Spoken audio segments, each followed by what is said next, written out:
Last year when Luminous Arise came out, a lot of people were talking more about synesthesia, and I was really excited because as a synesthete, I always love to hear people talking about this experience so that hopefully more people realize they have it, and we get a little bit bigger club. However, most of the time, things that get focused on are things like chromesthesia, which is where you hear a sound and see a color, and there are tons of other subtypes. So I wanted to get a little more into the nitty-gritty of synesthesia, tell you a little bit more about it.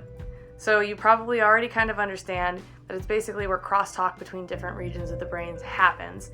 So, like I said before, you hear a sound, you see a color, or for some people, eat a blueberry and see it as a square. Or you might stub your toe and it tastes like split pea soup. But another big thing people don't know about synesthesia is that there are two different big umbrellas that it falls into. There is the associative type and the projective type.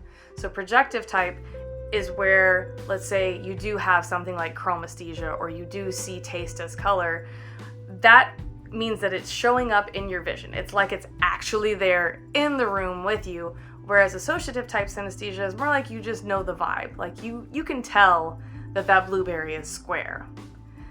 Another type that is not super commonly discussed is the personification branch, which is where you see words, numbers, objects, all kinds of things as having personalities. So if you've ever had a really hard time throwing something away because you were afraid it was going to be mad at you, you might have this type of synesthesia.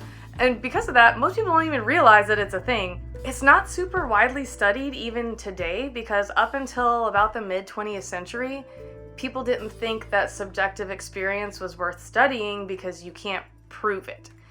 Until Dr. Oliver Sacks was kind of the first person to really push the study of synesthesia.